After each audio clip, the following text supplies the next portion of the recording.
Hi అండి, welcome to Matangi kitchen. ఈరోజు మన ఛానల్లో ఆకాకరకాయ ఉల్లికారంతో ఎలా తయారు చేయాలనేది చూపిస్తున్నాను. ఈ రెసిపీ అనేది రసం సాంబార్లోకి సైడ్ డిష్కి చాలా బాగుంటుందండి. కాకరకాయ అంటే ఇష్టం లేని వాళ్ళు కూడా ఈ విధంగా చేసి పెడితే చాలా ఇష్టంగా తింటారు. ఇక్కడ నేను 1/2 kg వరకు కాకరకాయని తీసుకున్నాను. ఒకసారి ఇలా 2 సార్లు శుభ్రం చేసుకున్న తర్వాత ఈ విధంగా చిన్న ముక్కలుగా కట్ చేసుకోవాలి. కొన్ని కాకరకాయలు ఇక్కడ చూపిస్తున్నట్టు లోపల గింజ అనేది కొంచెం గట్టిగా ఉంటుంది. వీటిని అవసరమైతే తీసేసుకోవచ్చు, లేదా వీటితో అలా వండుకున్నా పర్వాలేదు. కొన్ని కాకరకాయల్లో మాత్రమే గింజలు గట్టిపడిపోతుంటాయి.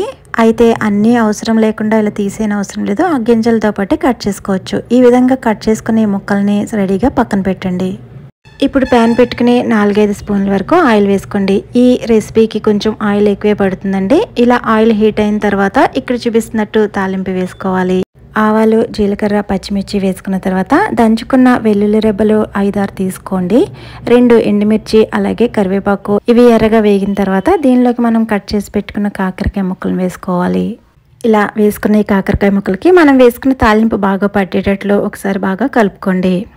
ఇప్పుడు దీనిలోకి 1/2 స్పూన్ పసుపు, రుచికి సరిపడా సాల్ట్ వేసుకుని ఇదంతా కూడా బాగా మగ్గే వరకు మూత పెట్టుకుని మీడియం ఫ్లేమ్లో మగ్గించుకోవాలి. మనం వేసిన ఆయిల్లోనే ఈ కాకరకాయ అనేది చాలా త్వరగా మగ్గిపోతుంది. ఇక్కడ చూపిస్తున్నట్టు మధ్య మధ్యలో కలుపుకుంటూ 6-7 నిమిషాల పాటు మీడియం ఫ్లేమ్లో ఈ కాకరకాయ ముక్కలు కొంచెం సాఫ్ట్ అయ్యేంత వరకు కూడా మగ్గించుకోవాలి. ఈలోపు ఉల్లికారాని కోసం ఇలా మిక్సీ జార్లోకి 1 ఉల్లిపాయని, అలాగే 1 ఇంచ్ అల్లం, 1 పచ్చిమిర్చిని ఇలా కట్ చేసి వేసుకోండి. అలాగే 4-5 వెల్లుల్లి రేకులు, 1 స్పూన్ జీలకర్ర, అలాగే 3 టేబుల్ స్పూన్ల వరకు కొబ్బరి పొడిని వేసుకోండి. దీనిలోకి 1 స్పూన్ కారం, రుచికి సరిపడా సాల్ట్ వేసుకుని దీన్ని వాటర్ ఏమి వేయకుండా ఇక్కడ చూపిస్తున్నట్టు మెత్తగా పేస్ట్ అయ్యేటట్లు మిక్సీ పట్టుకోవాలి. ఇప్పుడు ఒకసారి మూత తీసి చూద్దాం. ఇక్కడ కాకరకాయ అనేది సగం వరకు సాఫ్ట్ అయింది. ఇలా ఒకసారి కలుపుకొని ఏదైతే మనం మిక్సీ పట్టుకున్నామో ఆ ఉల్లికారాన్ని దీంట్లో యాడ్ చేసుకోండి. ఇప్పుడు ఇదంతా కూడా బాగా కలిసేటట్టు ఒకసారి కలుపుకొని ఇంకా మూత పెట్టకుండా లో టు మీడియం ఫ్లేమ్లో ఇది ఇలా బాగా ఫ్రై అయ్యేంత వరకు కూడా మగ్గించుకోవాలి. చూస్తున్నారు కదా, నేను ఇక్కడ పూర్తిగా ఫ్రై అయిన తర్వాత చూపిస్తున్నాను. ఈ విధంగా ఫ్రై అవ్వాలి.